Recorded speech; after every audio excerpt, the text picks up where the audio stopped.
Hello friends, మీరు మార్కెట్‌లోని ఒక ప్రాసెసర్‌ని కొనడానికి వెళ్ళినప్పుడు అక్కడ మీకు 6 కోర్స్ ప్రాసెసర్ అని లేదా 8 కోర్ ప్రాసెసర్ అని, ఈ ప్రాసెసర్‌లో మీకు సింగిల్ కోర్ పర్ఫార్మెన్స్ చాలా బావుంటుంది అని చెప్పి విని కన్‌ఫ్యూజన్‌లో ఉంటే, ఈ వీడియోలో నేను మీకు ఒక క్లారిటీ అయితే ఇస్తాను. అసలు ఏంటి single core performance, multi core performance, మీరు ఎన్ని కోర్స్ ఉన్నటువంటి ప్రాసెసర్ మీరు పిక్ చేసుకోవాలి అనేది అయితే నేను మీకు సింపుల్‌గా చెప్పే ప్రయత్నం చేస్తాను.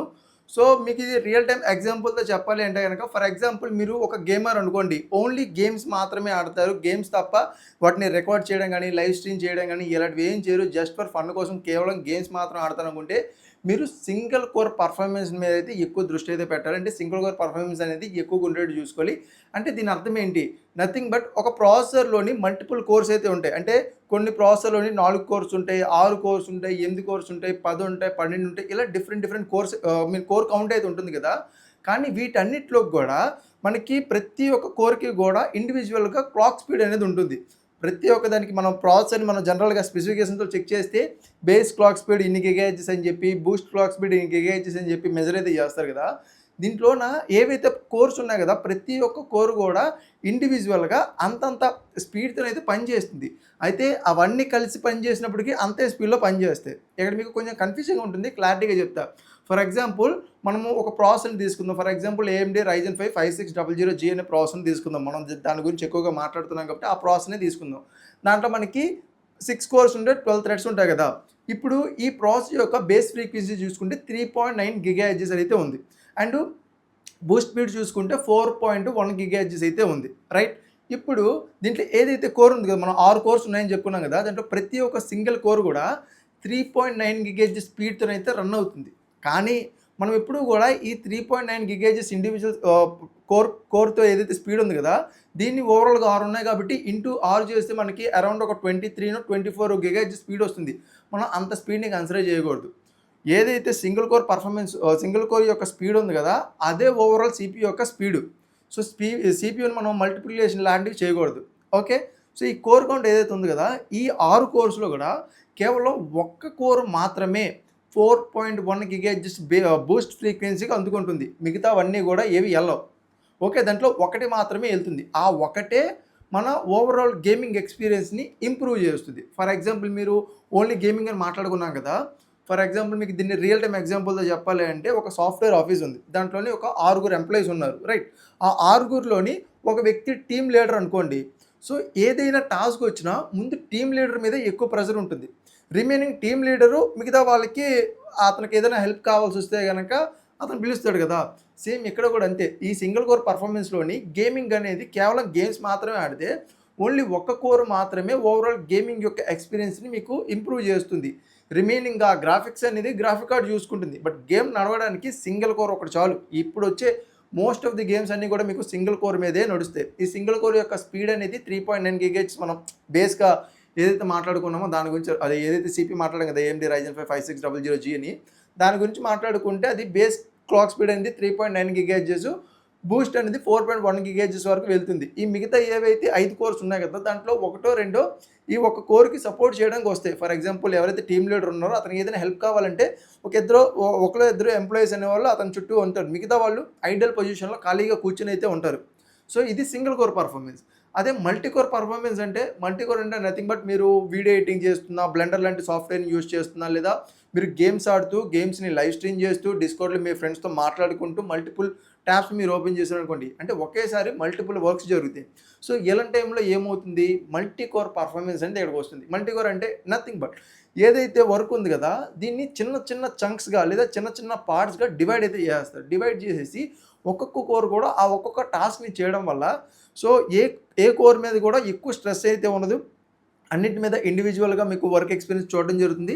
అండ్ 2 ఇవన్నీ కలిసికట్టుగా పనిచేయడం వల్ల మనకి రిజల్ట్ అనేది వేగంగా వస్తుంది. ఫాస్ట్‌గా వస్తుంది. ఫాస్ట్‌గా వస్తుంది. టైం అనేది తక్కువ పడుతుంది. జనరల్‌గా ఒక కోరు ఈ టాస్క్‌లన్నీ చేయడానికి అన్ని కోర్‌లు కలిసి ఒక టాస్క్ చేయడానికి ఎంత డిఫరెన్స్ ఉందో మీరు జనరల్‌గా ఆలోచించొచ్చు.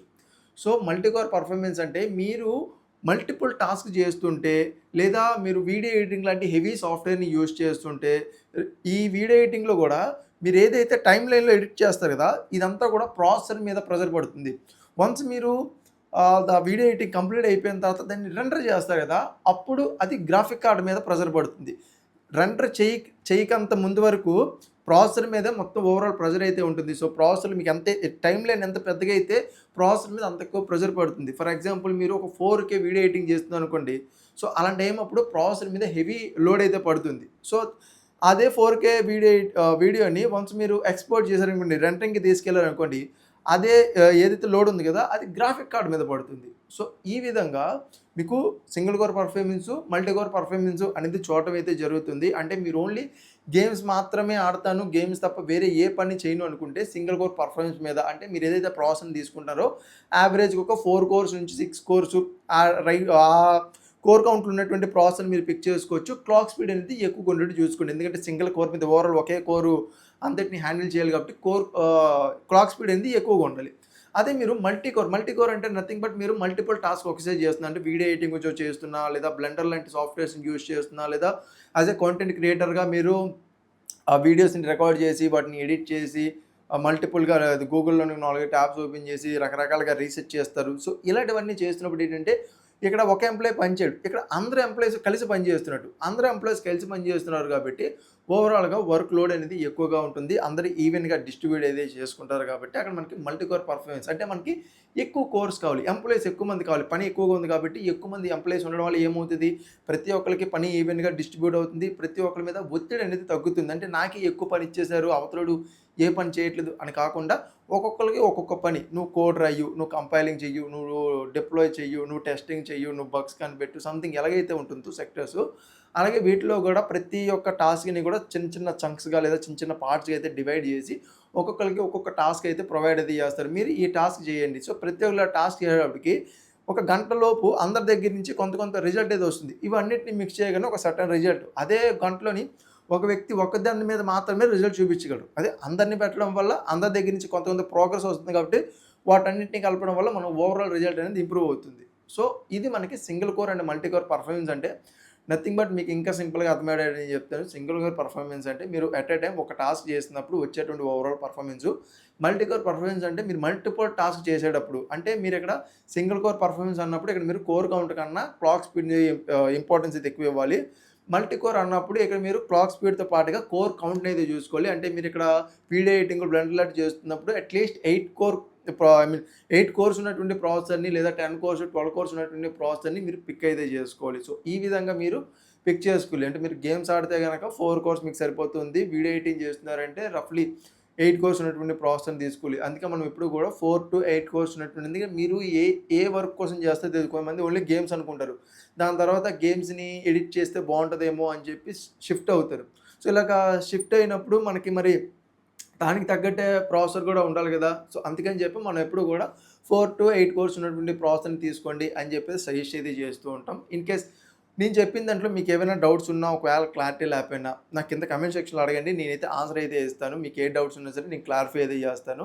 లేదనుకుంటే గనక మీరు నాకేదైనా సజెషన్ ఇవ్వచ్చు. సంథింగ్ లైక్ వేరే ఏదైనా టాపిక్ మీద వీడియోస్ చేయమంటే గనక మీకు వేరే ఏదైనా డౌట్ ఉందనుకోండి. ఆ టాపిక్ మీద వీడియోస్ చేయమంటే గనక నేను దాని మీద వీడియో చేస్తాను. ఒకవేళ ఈ వీడియో మీకు నచ్చితే గనక వీడియోని లైక్ అయితే చేయండి. అలాగే ఇది మీ ఫ్రెండ్స్‌కి అయితే షేర్ చేయండి. ఎవరికైతే single core, multi core performance పట్ల అవగాహన లేకపోయినా లేదా కొత్తగా ఒక పీసీ బిల్డ్ చేసుకుందామనుకున్న వాళ్ళకైతే ఈ వీడియో ఉపయోగం అయితే పడుతుంది.